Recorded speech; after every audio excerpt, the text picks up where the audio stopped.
हमारी संस्कृति, हमारे संस्कार सदा रहें हमारे साथ। सब्सक्राइब करें तिलक। देवताओं की शक्ति से अधिक शक्ति प्राप्त करो। परंतु उनसे अधिक शक्ति कैसे प्राप्त होगी? तपस्या से। किसकी तपस्या से? भगवान शिव की तपस्या से। शिव तो आशुतोष हैं, वो तपस्या से जल्दी ही रीझ जाते हैं। वो प्रसन्न हो गए तो तुम्हें मुंह मांगा वरदान देंगे। बस तुम शिव की तपस्या करके उनसे ऐसी अमोघ शक्ति का वरदान मांगो जिसका तोड़ न देवताओं के पास हो न गंगा के पास।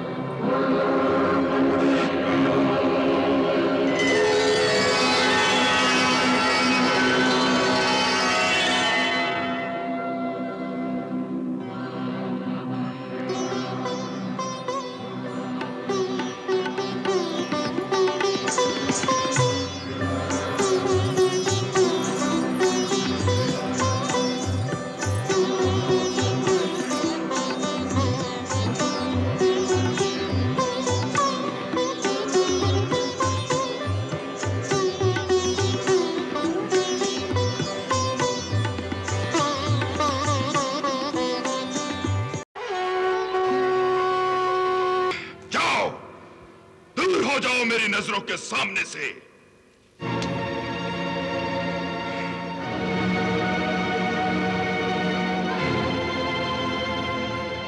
तुम दोनों असुरों के माथे पे कलंक का टीका हो। तुमसे तो अच्छा वो ज्वालासुर था जिसने गंगा में डूबकर अपने प्राण त्याग दिए। जाओ, निकल जाओ यहां से।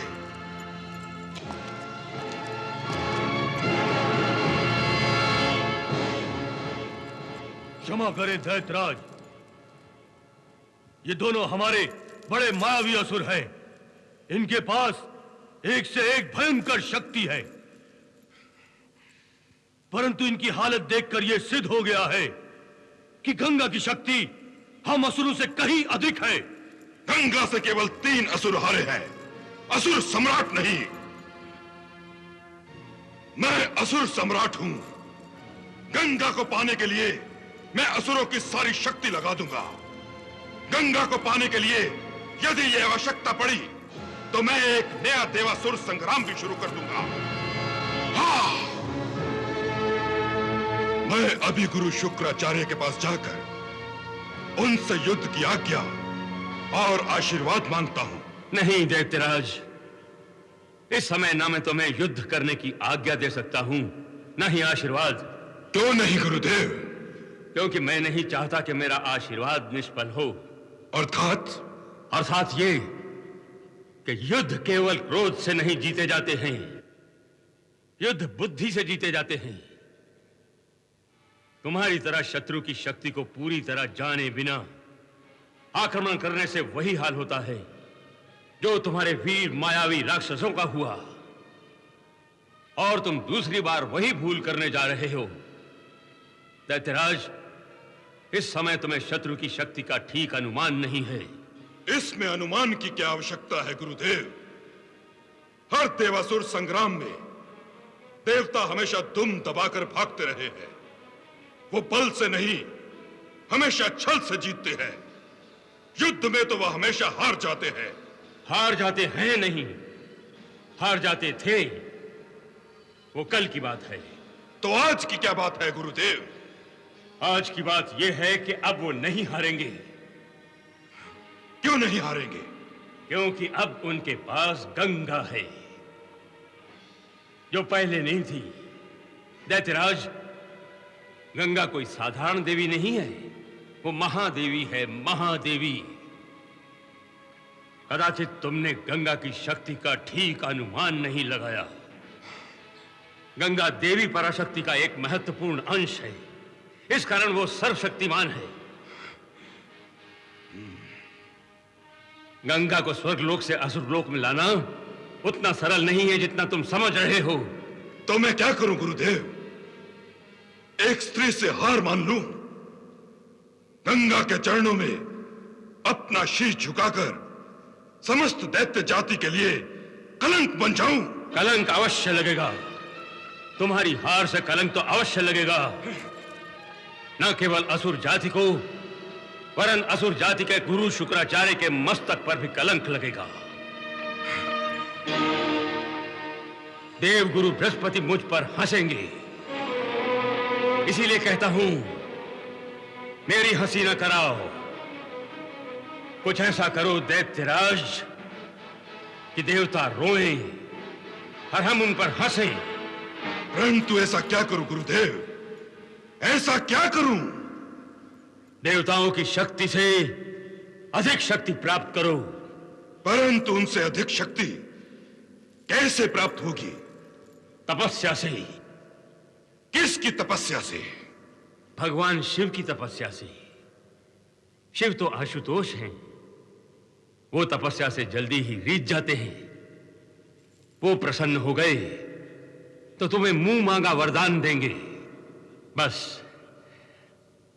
तुम शिव की तपस्या करके उनसे ऐसी अमोघ शक्ति का वरदान मांगो जिसका तोड़ न देवताओं के पास हो न गंगा के पास। परंतु भगवान शिव क्या एक असुर को वरदान देंगे? अवश्य देंगे दैत्यराज, अवश्य देंगे। भोलेनाथ अपने भक्तों में कोई भेदभाव नहीं करते। तुम उनकी शरण में चले जाओ, वही तुम्हारा कल्याण करेंगे। जो आज्ञा गुरुदेव। विजयी भव।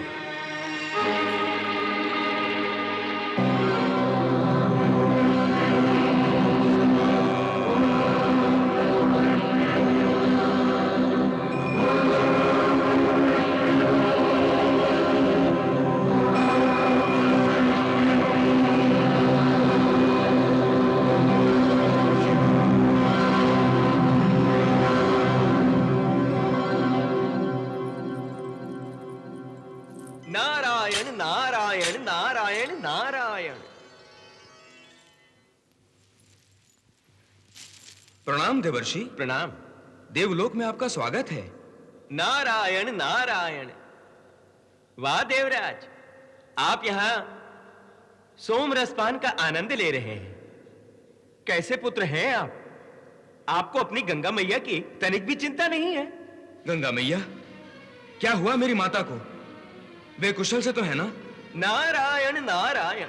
अभी तक तो सब कुशल से हैं, परंतु देवराज, असुर राज अंधकासुर इस कुशलता को भंग करने का भयंकर प्रयास कर रहा है।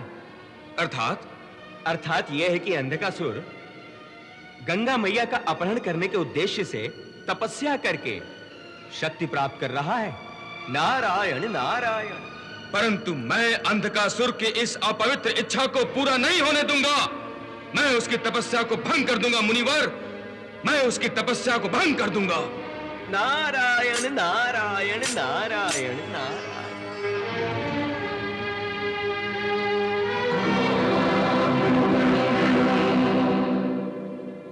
रंभा,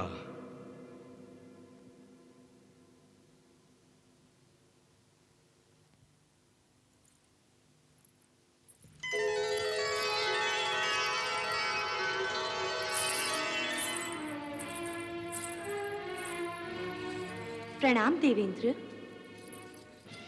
कहिए, मैं आपकी क्या सेवा कर सकती हूँ? सेवा मेरी नहीं, सेवा दैत्यराज अंधकासुर की करनी है। अंधकासुर की? हाँ रंभा, तुम अप्सराओं में सबसे सुंदर अप्सरा हो। तुम्हारी सुंदरता और तुम्हारा यौवन बड़े बड़े ऋषि मुनियों को धर्म संकट में डाल देता है। आज तुम अपनी सुंदरता, चंचलता और यौवन के सारे शस्त्रों को एकत्रित करके दैत्यराज अंधकासुर के मन और हृदय पर आक्रमण करो। अंधकासुर की तपस्या को भंग कर दो रंभा, उसकी तपस्या भंग कर दो। देवेंद्र, मेरा सौंदर्य एक ऐसा सुंदर जाल है जिसे पाने की लालसा में प्राणी अपना सब कुछ गवा देता है।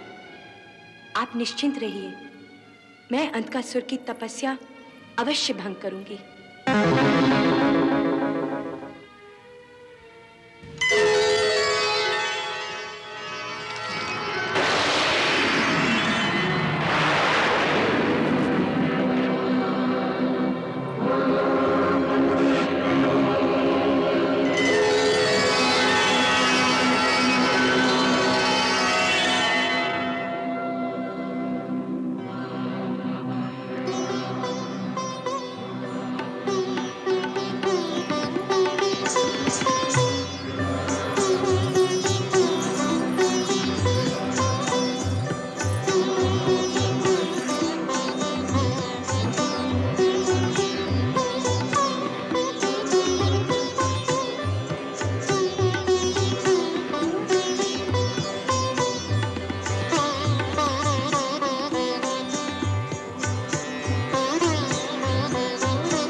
हे वायुदेव,